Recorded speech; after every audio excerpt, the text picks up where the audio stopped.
I'm going to show you how you can easily buy any coin in Binance. First, open your Binance application on your mobile device.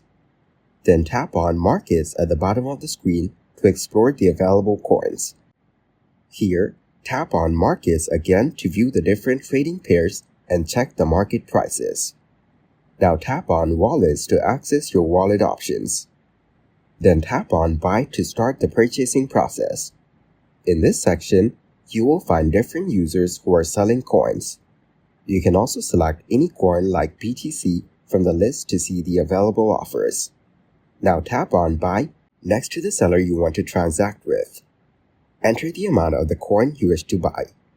Next, select the payment method provided by the seller, such as bank transfer or other options.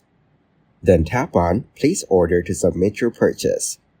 Once your order is created, you can tap on View Payment Details to see the transaction information. Finally, tap on Next and follow the instructions to complete the payment process.